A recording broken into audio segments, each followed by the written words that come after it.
रात के ठीक 3 बज रहे थे। रामपुर कॉलोनी की संकरी गलियों में सन्नाटा पसरा हुआ था। न कोई आवाज, न कोई हलचल, बस एक टिमटिमाती स्ट्रीट लाइट थी जो हर कुछ सेकंड में कांपती थी, जैसे वो भी डरी हुई हो।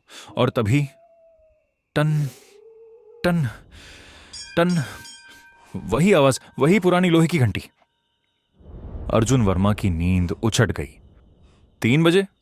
इस वक्त घंटी कौन बजा रहा है? वो उठा, खिड़की के पास गया, धीरे से पर्दा हटाया और नीचे झांका। गली में घना कोहरा था। स्ट्रीट लाइट की रोशनी में सिर्फ इतना दिख रहा था कि बीच गली में एक पुरानी साइकिल खड़ी है।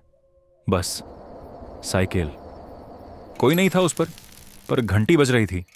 टन टन टन। नीचे उतरा, भारी लकड़ी का दरवाजा खोला। वो इतनी जोर से चरमराया कि सन्नाटे में वो आवाज किसी चीख जैसी लगी। वो बाहर निकला। कोहरा घुटनों तक था, ठंडी हवा चेहरे पर लगी।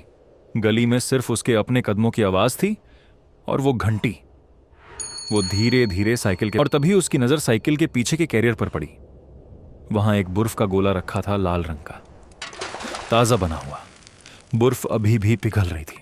लाल शरबत धीरे धीरे टपक रहा था। Tip tip tip. सुबह होते ही अर्जुन अपनी पड़ोसन के पास गया। राम जी, बुर्फ के गोले वाला, जो 3 साल पहले मर गया। और फिर सावित्री चाची ने वो कहानी सुनाई जो इस कॉलोनी में बहुत कम लोग जानते थे। राम जी कोई आम इंसान नहीं था। 70 साल का बूढ़ा, पतला दुबला, सफेद कुर्ता और एक पुरानी साइकिल जिस पर वो हर शाम 5 बजे आता था। बच्चे उसे देखकर दौड़ते थे। वो हर बच्चे को उसका मनपसंद रंग का गोला देता था, मिताब बिना पूछे, जैसे वो पहले से जानता हो। माएं हंसती थीं और कहती थीं, राम जी तो जादूगर हैं। पर राम जी का असली जादू कुछ और था। 20 साल पहले इस कॉलोनी पर एक आफत आई थी, एक काला साया। रात को लोग गायब हो जाते थे, सुबह मिलते थे बेहोश, याददाश्त खोई हुई। कुछ तो कभी वापस नहीं आए। उस वक्त राम जी ने अपनी घंटी उठाई थी। कोई नहीं जानता था वो उस रात कहां गया। पर 3 साल पहले राम जी की नौम मर गया। एक रात उसकी साइकिल कब्रिस्तान की तरफ जाने वाली गली में मिली, लावारिस, घंटी खामोश, और राम जी की लाश कभी नहीं मिली। पर उनकी आंखें सब कुछ कह गईं। दूसरे फ्लोर पर मदन भैया का दरवाजा था। मदन भैया 45 साल के, थोड़े मोटे, हमेशा हंसमुख, सफेद बनियान और चेक लुंगी में रहते थे। अर्जुन ने दरवाजा खटखटाया, कोई जवाब नहीं। मदन भैया, उसने जोर से पुकारा। खामोशी। उसने दरवाजे को धकेला। दरवाजा खुला था। अंदर घुसा। अंधेरा था। उसने फोन की टॉर्च जलाई। रोशनी का दायरा कमरे में फैला। कुर्सी पर एक आकृति दिखी। मदन भैया भारी थी। उसकी उंगलियां उसे कसकर थाम रही थीं। कोहरा घुटनों तक था।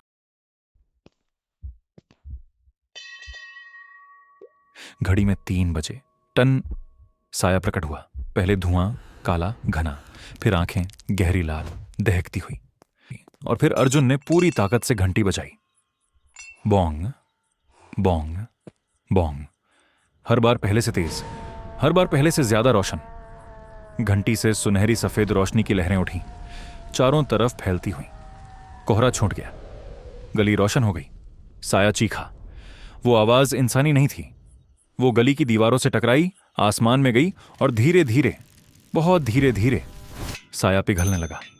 उसकी लाल आंखें बुझने लगीं, काला धुआं बिखरने लगा और फिर एक पल में वो गायब हो गया। गली में खामोशी थी। अर्जुन अकेला खड़ा था। उसने घंटी को देखा। रोशनी बुझ चुकी थी। वो फिर एक आम झंग खाई हुई पुरानी घंटी थी। उसकी आंखों में आंसू आए। वो समझ गया। उसने आसमान की तरफ देखा, एक लंबी सांस ली और मुस्कुराया। वो मुस्कुराहट जो तब आती है जब इंसान कोई बड़ा फैसला कर लेता है। 1 महीने बाद रामपुर कॉलोनी में शाम के 5 बज रहे थे। गली में एक आवाज आई, टन टन टन। बच्चे दरवाजों से निकले। गोले वाला आया, गोले वाला आया। उनकी किलकारियां गूंजी। एक पतला आदमी साइकिल पर आ रहा था। सफेद कुर्ता, धीमी चाल, चेहरे पर एक शांत मुस्कान। सावित्री चाची अपने दरवाजे पर खड़ी थीं। उन्होंने उसे देखा। पहले लगा राम जी, वही कद, वही चाल, वही साइकिल। पर फिर ध्यान से देखा। चेहरा राम जी का नहीं था, चेहरा अर्जुन का था, पर बदला हुआ। काले बालों में सफेद धारियां आ गई थीं। आंखें वही थीं, वही जो राम जी की थीं।